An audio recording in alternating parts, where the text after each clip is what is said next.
Hundreds of young people ended centuries of tradition on Friday by debating in the House of Commons, the first time the chamber has been used by ordinary citizens. Members of the UK Youth Parliament discussed issues such as youth crime, university tuition fees and proposal to lower the voting age.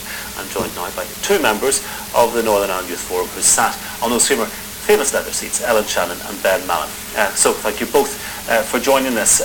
Well, first of all, Ellen, tell us what it felt like to be there on those seats. We see them on the TV, or perhaps the odd time if you get a tour of Parliament. What was it like actually to be there debating in the real chamber? It was amazing to have a chance to be at such an historic event. It was really unbelievable.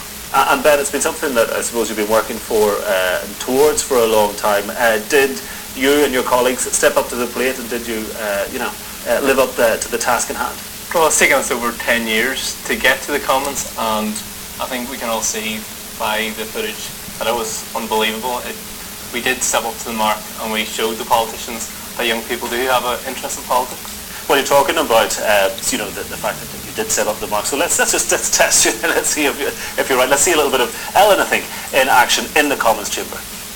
I now call Miss Ellen Shannon to conclude the debate. Ellen, over to you. The question we're asking today is how to punish youth crime, when I feel that the general consensus in the room is asking how to prevent it from happening.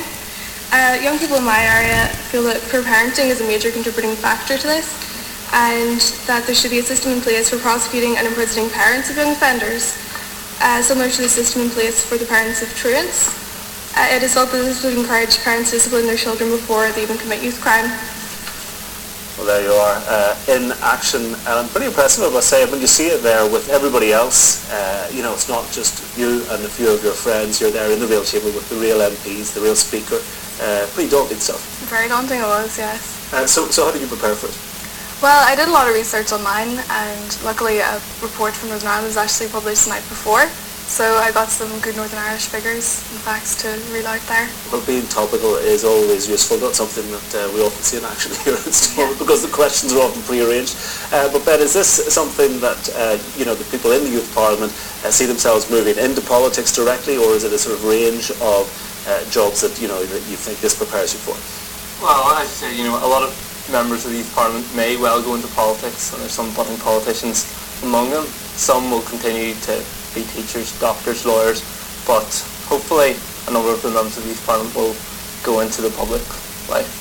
Do you get much of a chance, either of you, to watch how the MLAs do up here? Do you think they've got a few things to learn from you or not?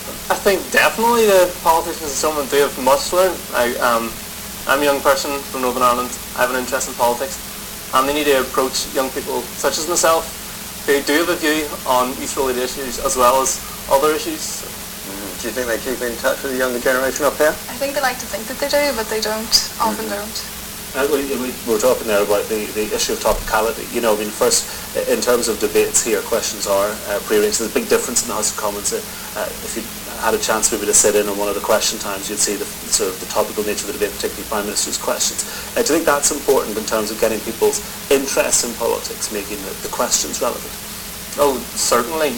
Without issues such as Iraq and Afghanistan are important, but then you also have to relate young people aren't solely focused on that. They have issues such as lowering university tuition fees and youth crime and the likes of that, which are youth-related, and the politicians need to look more closely at them. And would it be a good move if you could all be voting at age 16? Or I think there needs to be education in school, because otherwise we're not going to know who we're voting for or what we're voting for, and we need to know what we're voting for before we have a say in what happens.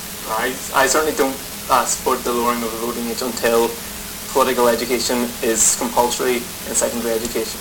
I think it's fundamental. Okay, great stuff. Thanks for joining us, and well done. Perhaps you can have a spin in the chamber here someday. Okay. Thank you. Thank you.